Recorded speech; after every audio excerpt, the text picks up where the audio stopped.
संयोजी इलेक्ट्रॉन और संयोजकता। संयोजी इलेक्ट्रॉन और संयोजकता क्या दोनों एक ही है? दोनों सुनने में तो एक जैसे लगते हैं, लेकिन मतलब थोड़ा अलग है। चलिए इन्हें समझते हैं। हर परमाणु के केंद्र में होता है नाभिक और उसके चारों ओर अलग अलग कक्षाओं में घूमते हैं इलेक्ट्रॉन। इनमें से सबसे बाहरी कक्षा के इलेक्ट्रॉन बहुत खास होते हैं, क्योंकि किसी भी रासायनिक अभिक्रिया में वही भाग लेते हैं। इसलिए परमाणु के रासायनिक गुण बाहरी कक्षा के इलेक्ट्रॉनों पर निर्भर होते हैं। इन्हीं बाहरी कक्षा वाले इलेक्ट्रॉनों को कहते हैं संयोजी इलेक्ट्रॉन, यानी वैलेंस इलेक्ट्रॉन्स।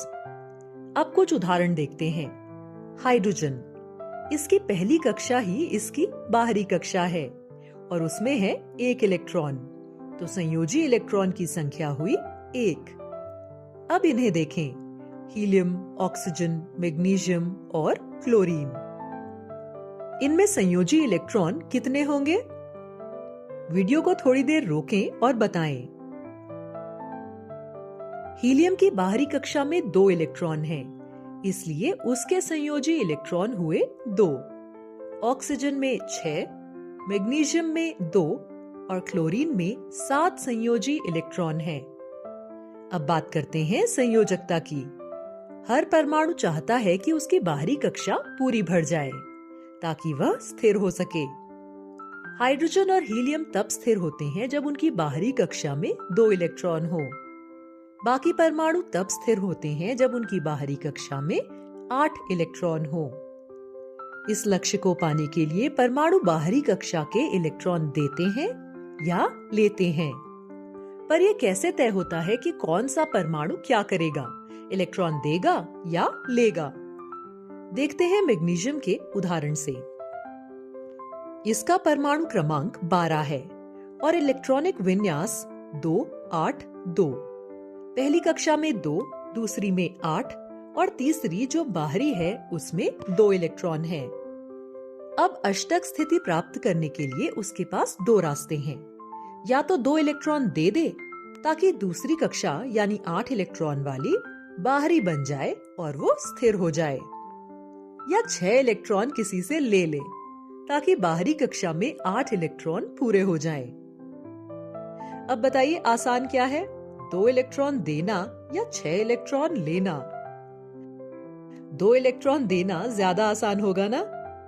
इसलिए मैग्नीशियम अपने 2 इलेक्ट्रॉन किसी दूसरे परमाणु को दे देता है और उससे जुड़ जाता है। अब ध्यान दें, किसी परमाणु को अपनी बाहरी कक्षा पूरी करने के लिए जितने इलेक्ट्रॉनों की जरूरत होती है, उसी संख्या को संयोजकता कहते हैं, इंग्लिश में वैलेंसी।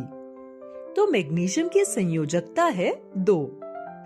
संयोजकता पता करने का एक आम तरीका ये भी है कि बाहरी कक्षा में कितने इलेक्ट्रॉन हैं, ये देखें। अगर 4 या उससे कम इलेक्ट्रॉन हैं, तो संयोजकता संयोजी इलेक्ट्रॉन की संख्या के बराबर होती है। अगर इलेक्ट्रॉन 4 से ज्यादा हैं, तो संयोजकता पता करने के लिए 8 से संयोजी इलेक्ट्रॉन की संख्या को घटा दें। लेकिन हाइड्रोजन और हीलियम के लिए 2 से घटाएं। उदाहरण के लिए सोडियम की बाहरी कक्षा में 1 इलेक्ट्रॉन है, यानी 4 से कम, तो उसके संयोजी इलेक्ट्रॉन और संयोजकता दोनों हुए 1।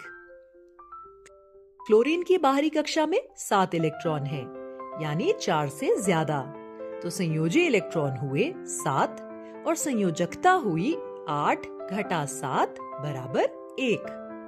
तो फर्क यही है, संयोजी इलेक्ट्रॉन बताते हैं कि परमाणु की बाहरी कक्षा में कितने इलेक्ट्रॉन हैं और संयोजकता बताती है कि स्थिरता प्राप्त करने के लिए परमाणु कितने इलेक्ट्रॉन देगा या लेगा।